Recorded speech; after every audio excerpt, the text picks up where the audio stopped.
ఉద్యోగం కోసం చూస్తున్నారా? ఓం శక్తి ప్రైవేట్ లిమిటెడ్ కంపెనీలో మార్కెటింగ్ జాబ్స్ 20,000 నుంచి 30,000 వరకు జీతం ఉంటుంది. సంప్రదించండి.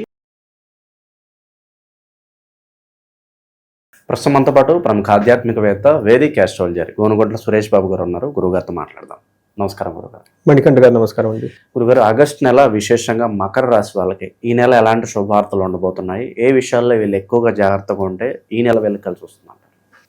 సో ముందుగా మనం రాశి ఫలాలు చెప్పుకోబోయే ముందు మనం ఆగస్టు మంత్లో ఉన్నాం కాబట్టి ఆగస్టు మంత్ యొక్క విశిష్టత ఏంటి, అందులో ఉన్న ముఖ్యమైన పండగలు ఏంటి, పర్వదినాలు ఏంటి, అవి మనకి పరిహారాలుగా ఎలాగో వాడుకోవాలి అని కూడా మనం తెలుసుకొని తర్వాత రాశి ఫలాలు ఏంటో చూద్దాం. ఇందులో ముఖ్యంగా గమనించుకుంటే ఆగస్టు మంత్ సంకటహర చతుర్థితో స్టార్ట్ అయ్యి మరలా సంకటహర చతుర్థితో ఎండ్ అవుతుంది. 2 సంకటహర చతుర్థుల మధ్య ఈ మాసం ఉండటం అనేది ఒక విశిష్టత. రెండోది, ఇందులో మనకి 9వ తారీఖున హైదరాబాదు, సికింద్రాబాదు బోనాలు స్టార్ట్ అవుతుంది. మూడవది ముఖ్యంగా మనం చూసుకుంటే గురు మోడం అని మన నడుస్తుంది, అది అయిపోతుందండి. ఇది ఇప్పుడు అయిపోతుంది, 12వ తారీఖుతో మనకి అయిపోతుంది. అక్కడ నుంచి మనకి చూసుకుంటే 13వ తారీఖు నుంచి శ్రావణ మాసం స్టార్ట్ అవుతుంది. శ్రావణ మాసం అనగానే శుక్రవారాలు, శివుడికి సంబంధించిన రుద్రాభిషేకాలు అవన్నీ ఎక్కువగా చేసుకుంటూ ఉంటాం.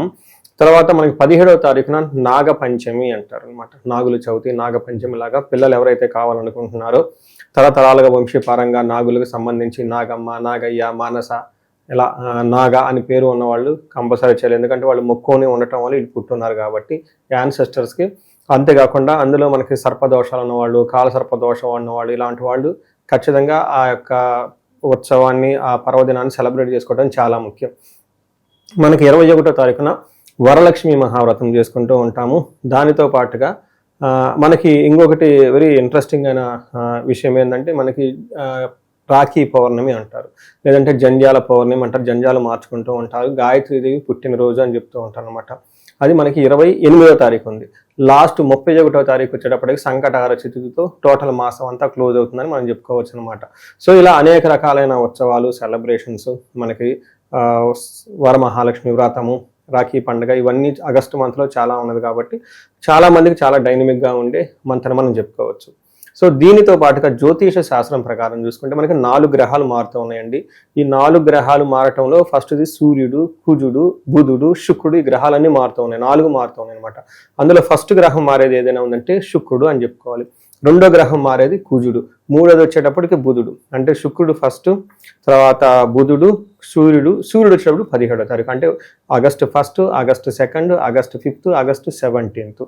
ఇది స్టార్ట్ అయ్యేది శుక్రుడితో స్టార్ట్ అయ్యి నెక్స్ట్ బుధుడు, నెక్స్ట్ కుజుడు, నెక్స్ట్ సూర్యుడు మారుతున్నారు. ఈ 4 గ్రహాల యొక్క ఇంపాక్ట్ మనం ఎలా ఉందో చూద్దాం. సో మనం మకర రాశి చూసుకుంటే ఓవరాల్గా బాగున్న రాశుల్లో మకర రాశి ఒకటండి. మేజర్ గ్రహాలు బాగా సపోర్ట్ చేస్తున్నాయి. శని కానివ్వండి, గురువు కానివ్వండి, మిగతా గ్రహాలన్నీ. అయితే ఇప్పుడు మారుతున్న ఈ 4 గ్రహాల్లో కూడా 2 గ్రహాలు అనుకూలంగా ఉన్నాయి, 2 గ్రహాలు మాత్రం కొంచెం ఇబ్బంది పెట్టే విధంగా ఉన్నాయి. డే ప్రకారంగా చూసుకునే ఒక 70% బాగుంది, చాలా ప్రోగ్రెసివ్గా ఉన్న రాశి అని మనం చెప్పుకోవచ్చు. ఇందులో ఫస్ట్ మకర రాశిలో ఉన్న నక్షత్రాలు ఉత్తరాషాఢ 2, 3, 4 పాదాలు, శ్రవణం 1, 2, 3, 4 పాదాలు, ధనిష్ట 1, 2 పాదాలంతా ఇందులో ఉంటాయి.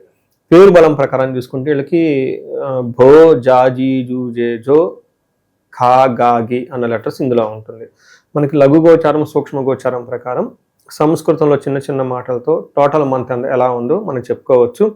దాంట్లో సూర్యుడి వల్ల 8th హౌస్లో ఉండటం వల్ల పీడం అంటే ఏదో ఒక బాధలు ఉంటుంది మనం చెప్పుకోవచ్చు. రెండోది కుజుని వల్ల సంపదలు ఎక్కువగా వస్తుంటుంది, చాలా ధైర్యంగా ఉంటారు. శుక్రుని వల్ల స్త్రీ సుఖ ఆప్తి, స్త్రీల ద్వారా హ్యాపీనెస్ బాగా ఇచ్చే అవకాశం ఉంటుంది.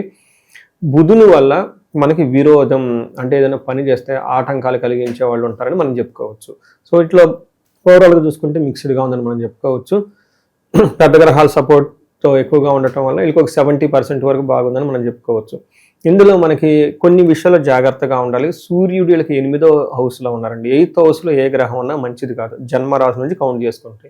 ఇందులో వీళ్ళకి ఏం చెప్తారంటే ఎప్పుడైతే సూర్యుడు వీళ్ళకి 8th హౌస్లో ఉన్నారో దుర్దోష శత్రు సంవాదో గమనాగమన వ్యధ దుఃఖవార్తాశ్రుతం చైవ అష్టమస్తే యథా రవిహి అని చెప్తారు సంస్కృతంలో. అంటే ఏమవుతుంది, దుర్దోష వీళ్ళకి చెడు ఉద్దేశాలు వస్తాయంట. ఏ పనులు చేద్దాం, స్మార్ట్ వర్క్ చేద్దాం, ముందు వెళ్ళిపోదాం అన్న ఒక తపన ఆత్రం ఎక్కువ ఉంటుంది వీళ్ళకి. శత్రు సంవాదో వీళ్ళే పోయి శత్రు బుద్ధి కలిగిన వాళ్ళతో గొడవలు పెట్టుకుంటారు. మనం ఎప్పుడేమని చెప్తారంటే మంచిని పావలా పెట్టి కొనుక్కోవాలి, చెడుని ముప్పావలా పెట్టి వదిలించుకోవాలని ఒక సామెత. అది అందరికీ తెలియదు కానీ ఇప్పుడు వాళ్ళకి ఆ పావలాలు లేవు కాబట్టి. బట్ శత్రువుని ఉన్నప్పుడు దూరంగా పెట్టుకోవడం ఆల్వేస్ ఉత్తమం. కానీ మకర రాశి వాళ్ళకి విచిత్రమైన ఆలోచన వచ్చిపోయి వాళ్ళతో గొడవలు పెట్టుకుంటారు. నెక్స్ట్ గమన వ్యధ, ఎప్పుడైనా ట్రావెల్స్ చేస్తూ ఉంటే అటు ఇట్లో వీళ్ళకి అంత పెద్ద కలిసి రాదు అని మనకు చెప్తూ ఉంటారు. దుఃఖ వార్త శృతం చైవ, వీళ్ళకి దుఃఖం కలిగే ఒక న్యూస్ అయితే ఖచ్చితంగా వస్తుంది అని మనకు చెప్తూ ఉంటారు. కొంచెం జాగ్రత్తగా ఉండాలి ధనం విషయంలో, అన్ని విషయాల్లో. సూర్యుడికి ఇబ్బంది పెట్టే విధంగా ఉన్నారు. అయితే వీళ్ళకి ప్లస్ పాయింట్ ఏంటంటే కుజుడు వీళ్ళకి బాగా సపోర్ట్ ఇస్తున్నారు. కుజుడు వీళ్ళకి 6th హౌస్లో ఉండటంతో ఎన్ని ఆటంకాలు వచ్చినా వాటిని అధిగమించి ముందుకు వెళ్ళిపోయే దూసుకుపోయే ఒక మనస్తత్వం, ఒక షార్ప్నెస్ వీళ్ళలో ఉంటుందని మనం తెలుసుకోవచ్చు. ఇందులో మనకేం చెప్తారంటే సంస్కృతంలో వస్త్రలాభో ధాన్యలాభో ధనలాభో యశా తదహ అంటారు. మనోల్లాసో ధర్మసిద్ధి షష్టమస్తే భవేత్ కుజ అని ఒక శ్లోకంలో మనకి ఏం చెప్తారంటే వస్త్రం కొనుక్కుంటారు, ధాన్యం కొనుక్కుంటారు, ధనం ప్రకారం లాభం ఉంటుంది, కీర్తి ప్రతిష్టలు బాగుంటాయి. మనోల్లాస, మనసు అనేది చాలా యాక్టివ్గా ఉంటుంది, షార్ప్గా ఉంటుంది. అందుకంటే సూర్యుడు ఇబ్బందులు పెడుతున్నా ఈ గ్రహం మనకి కాంపెన్సేట్ చేసి ప్రాబ్లమ్స్ బయటపడుతుంది. అందులో ధర్మసిద్ధి అంటే మంచి ఉద్దేశంతో ఏదైనా కనుక పని చేస్తే ఆ పని మనకు కలిసి వస్తుంది అని చెప్తారు. అయితే ఇక్కడ ఛాలెంజెస్ ఏముంటుందంటే హెల్త్ కాంప్లికేషన్స్ కొంచెం జాగ్రత్తగా ఉండాలి. భార్యాభర్తల మధ్య మిస్అండర్స్టాండింగ్ వచ్చి సపరేట్ కొంతకాలం ఉండే అవకాశం కూడా ఎక్కువగా ఉంటుందని గమనించుకోవాలి. శుక్రుడు కూడా వీళ్ళకి మంచి సపోర్ట్ ఇస్తున్నారండి. 9వ స్థానంలో శుక్రుడు ఉంటే మహాభాగ్య యోగం అంటే లక్ వస్తుంది అని చెప్తారు. ఎందుకంటే 9వ స్థానాన్ని లక్ష్మీ స్థానం అంటారు.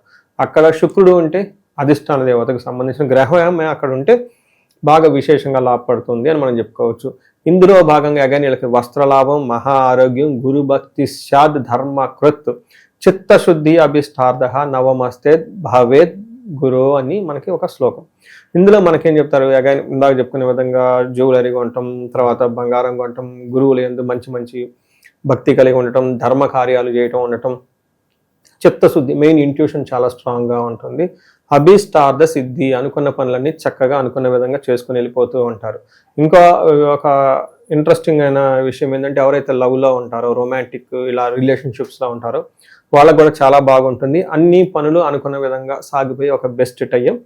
ఒక సూర్యుడు మాత్రం ఇబ్బంది పెడుతున్నారు, మిగతా గ్రహాలన్నీ బాగా సపోర్ట్ వస్తున్నారని చెప్పుకోవచ్చు. ఇక ఈ రాశికి సంబంధించిన నక్షత్రాల వాళ్ళకి ఎలా ఉంటుందంటారు ఈ నెల?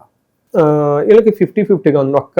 ఫస్ట్ ఉత్తరాషాఢ ఫైనాన్షియల్గా జాగ్రత్తగా ఉండాలి. రెండవది వీళ్ళకి రాజ్య లాభం, వస్త్ర లాభం చూపిస్తుంది. ఖచ్చితంగా ప్రొఫెషనల్ మ్యాటర్స్లో ఒక నెక్స్ట్ లెవెల్కి అయితే వెళ్ళిపోయే అవకాశం ఎక్కువగా ఉంటుంది. శ్రవణం వాళ్ళకి జయప్రదంగా ఉంటుంది, రాజ్యలాభం ఉంది, వస్త్రలాభం ఉంది, బట్ దరిద్రము ఫైనాన్షియల్ క్రైసిస్ ఉంటుంది. నెక్స్ట్ ధనిష్ట నక్షత్రం వాళ్ళకి అగైన్ జయప్రదంగా ఉంటుంది, రాజ్యలాభం ఉంటుంది, డబల్ ప్రమోషన్స్ వచ్చే అవకాశం ఎక్కువగా ఉంటుంది. ధనిష్ట వాళ్ళకి చాలా బాగుంటుంది, వస్త్రలాభం కూడా చూపిస్తుంది. అయితే వీళ్ళకి ఫైనాన్షియల్ క్రైసిస్, మనకి దరిద్రము అంటే ముందుకు పోకుండా విధంగా అంటే సూర్యుని వల్ల ఇబ్బందులు పడే అవకాశం ఎక్కువగా ఉందని మనం చెప్పుకోవాలి. అన్ని నక్షత్రాల వాళ్ళకి ఉత్తరాషాఢ, శ్రవణ, ధనిష్ట నక్షత్రం వాళ్ళకి గాయాలు అయ్యే అవకాశం ఎక్కువగా ఉంటుందని గమనించుకోవాలి. శ్రవణం వాళ్ళకి కొంచెం జాగ్రత్తగా ఉండాలి. అటు శని యొక్క ప్రభావం, ఇటు యొక్క శతభిషం వాళ్ళకి జన్మ తార, విపక్ తార, ప్రత్యేక తార అని ఈ శ్రవణం నక్షత్రం వాళ్ళకి కొంచెం కేర్ఫుల్గా ఉండటం ఎంతైనా అవసరం అండి. ప్రజెంట్ ఉన్న గ్రహస్థితి బట్టి మరి వీళ్ళు ఎవరిని ఆరాధిస్తే విశేషంగా వీళ్ళకి లాభం జరుగుతుంది? సూర్యుడిని జాగ్రత్తగా పట్టుకోవాలండి. కొన్ని పరిహారాలు చాలా సింపుల్ అండి, డబ్బులు ఉండవు, కాదు మనం చెయ్యం. ఉదాహరణకు సూర్య నమస్కారాలు, యోగా, మెడిటేషన్, గురువుని సేవలు చేయటం, ఇందులో పెట్టాలని మనకు టైం ఉండదు కాబట్టి. కొన్ని వచ్చేటప్పటికి కొన్ని మందులో వచ్చేటప్పటికి మనం చూసుకుంటే ఆదిత్య హృదయ స్తోత్రం చదవడం, ఇది కూడా చాలా కష్టం, నోరు తిరగదండి. అంటే ఈ మధ్యకు అందరు చెప్తారు వింటున్నామని చెప్తూ ఉంటారు కొంచెంలో కొంత, బట్ దానికి నేనైతే సపోర్ట్ చేయను. చదివితే ఉండే అది నెగటివ్ ఇంప్రెషన్స్ ఉండవు. అది ఒకటి వెరీ గుడ్ చాంటింగ్ చేయగలిగితే. మనకేం చెప్తారంటే మంత్రతో జపతో నా స్త్రీ దుర్భిక్షం అని చెప్పేసి జపం చేస్తూ ఉంటే ఎంత దుర్భిక్షం అయినా పోతుంది అని చెప్తూ ఉంటారు. కానీ వీళ్ళు అది చేయగలిగితే చాలా ఈజీ. బట్ ఇంకా సింపుల్ ఈజీ మెథడ్ ఏంటంటే బ్రాహ్మణోత్తముల దగ్గరికి వెళ్ళిపోయేసి వాళ్ళ ద్వారా సూర్యుడికి సంపూర్ణమైన శాంతి పూజలు చేయించుకుంటే చాలా కలిసి వస్తుంది. ఆదివారం రోజు గోధుమలు ఆవు గినక తినిపించగలిగితే చాలా బాగుంటుంది. రుద్రాభిషేకం ఎక్కువ సార్లు చేయించుకోవాలి. జనరల్గా మకర రాశి వాళ్ళు రుద్రాభిషేకం ఎక్కువ చేయించుకోవాలి, ఎందుకంటే అది శనికి సంబంధించిన రాశి కాబట్టి ఎక్కువగా రుద్రాభిషేకాలు చేయించుకుంటూ ఉంటే శ్రీశైలం లేదంటే విజయవాడ, కనకదుర్గం ఇలా క్షేత్రాలు దర్శించుకుంటే చాలా బాగుంటుంది. అయితే ఇది మనం చెప్పుకునే విధంగా 30% మాత్రమే అప్లై అవుతుంది కాబట్టి ఇండివిజువల్గా వాళ్ళ లైఫ్ అదేమంటారు వాళ్ళ హారోస్కోప్ చూడటం కూడా చాలా ఇంపార్టెంట్. వాళ్ళ లైఫ్లో దశలు భుక్తులు అన్ని చక్కగా ఉంటే ఇది పెద్ద మ్యాటర్ ఏం కాదు, దాన్ని మేనేజబుల్ కండిషన్లో ఉంటుంది. బట్ వాళ్ళు ఇండివిజువల్ జాతకంలో కూడా సరిగా దశలు కానీ భుక్తులు కానీ సరిగా లేకపోతే ఇది దానికి టాప్అప్గా యాడ్ అయిపోయేసి టోటల్గా సిచ్యువేషన్ అవుట్ ఆఫ్ కంట్రోల్ అయ్యే అవకాశం ఉంటుంది. కాబట్టి అప్పుడు జాబులు పోవటం, గొడవలు రావటం అన్నీ వస్తూ ఉంటుంది అనమాట. సో ఇది ఒక్కసారి జాతక చక్రం చూపించుకోవడం చాలా ఇంపార్టెంట్.